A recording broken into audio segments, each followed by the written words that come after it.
ब्रज के भक्तों की श्रेणी में हम एक और कहानी लेके आए, एक महात्मा की। उनका नाम तो मुझे नहीं पता चल सका। एक बहुत दिन पहले की बात है। एक नंदीश्वर के निकट यशोदा कुंड के पास एक गुफा में एक महात्मा भजन करते थे। दिन डूबने से थोड़ी देर पहले गुफा से निकलते थे, शौचालय और बदगुरे के लिए गांव में जाते थे। जो कुछ मिल जाता उससे उदर पूर्ति कर फिर गुफा के भीतर भजन में बैठ जाते थे। किसी से बात नहीं करते थे। वे कौन थे, कहाँ से आए थे, उनका नाम क्या था, किसी को कुछ पता नहीं था। वृद्ध होने पर वे नंदग्राम छोड़ कहीं नहीं जाते थे। एक बार एक गोवर्धन के पास बाबा जी अन्वय विनय कर उन्हें चकलेश्वर ले गए। वहाँ नाम यज्ञ में योगदान करने के लिए कहा। 2 दिन वहाँ रहकर वे तीसरे दिन नंदग्राम लौट आए। संध्या समय नियमानुसार मधुकरी के लिए गांव में गए। मधुकरी लेकर गुफा में प्रवेश कर रहे थे, उसी समय किसी के करुण कंठ की आवाज़ आई। ओ बाबा, मैं 2 दिन से भूखा हूँ। बाबा आश्चर्यचकित होकर रुके और बोले, आप कौन हैं? मैं वह कुत्ता हूँ जिसे आप नित्य एक टुकड़ा मधुकरी दिया करते थे। बाबा ने ब्रजधाम के कुत्तों के अद्भुत और अप्रकट स्वरूप का अनुभव करते हुए कातर स्वर से कहा, आप अपने स्वरूप का ठीक ठीक परिचय देने की कृपा करें।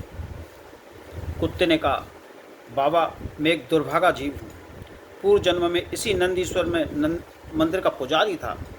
एक दिन भोग के लिए एक बड़ा लड्डू मिला, मैंने बिना भोग दिए ही उसे खा लिया।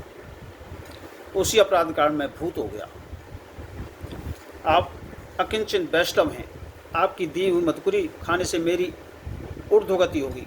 इस लोभ से बहुत दिनों से आपके पास आता हूँ, जिसका प्रसाद खिलाते हैं। कुत्ते का वृत्तांत सुन बाबा ने कौतूहलवश और विनयपूर्वक कहा, जो भी हो, आप तो अप्रकट धाम के भूत हैं। श्री जुगल किशोर और उनकी अप्रकट लीला के दर्शन तो आप करते ही होंगे। हाँ बाबा, दर्शन तो करता हूँ, पर आप लोग जिस प्रकार के उनके रूप और लीला का आस्वादन करते हैं, मैं उस तरह से नहीं कर पाता। इतनी मेरी योग्यता नहीं है।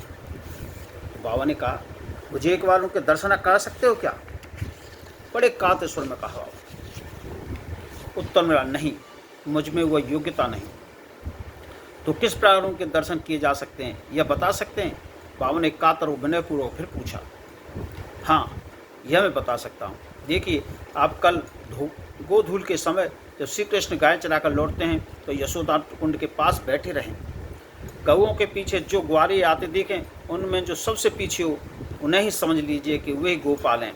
इतना कहकर वह स्वारूपी भूत अंतर्ध्यान हो गया। बाबा को अब चैन कहाँ।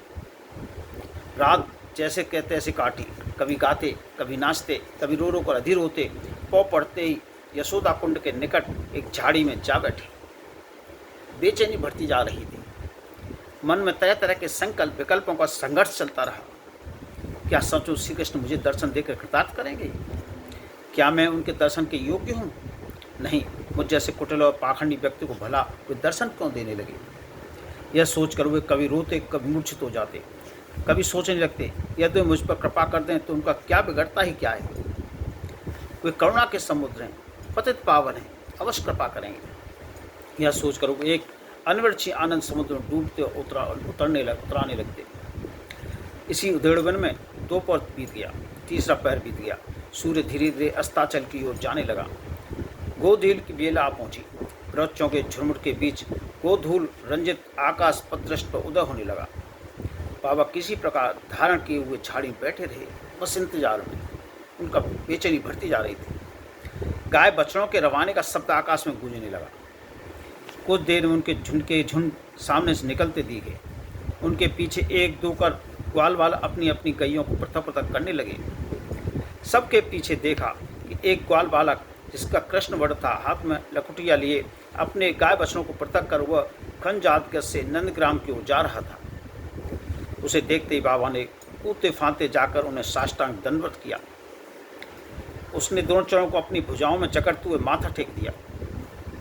भक्त और भगवान दोनों एक दूसरे के स्पर्श से पुलकित उठे, पर भगवान स्वाभाविक कपटता धारण करते हुए बोले, बाबा कैसो क्यों करे? बाबा के ग्वारिया को प्रणाम करके, छोड़ जाने दे मोए, दया में दया करो, दया करो, कह बाबा फूट फूट कर रोने लगे। उनके अश्रु से भगवान के चरण सिक्त हो गए। भगवान के चरण भी गीले हुए। रुदे हुए कंठ से अस्पष्ट शब्दों में न जाने क्या क्या कहते रहे। भक्त की भाषा भगवान को समझते देर नहीं लगी।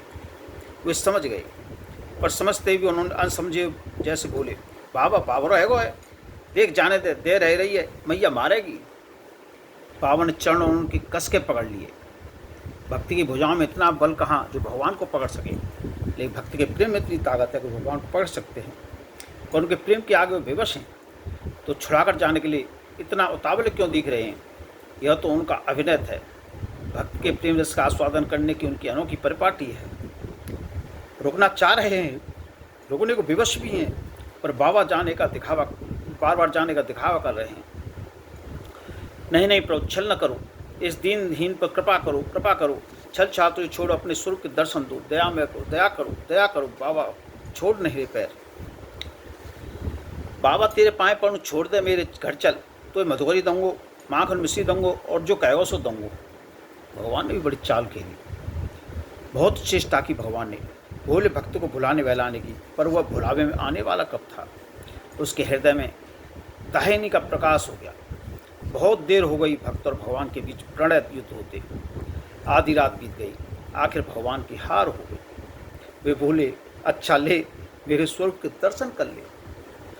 बाबा उनके त्रिभंग मुरलीधारी रूप में दर्शन कर चमत्कृत हुए, पर इससे उनकी तृप्ति न हुई।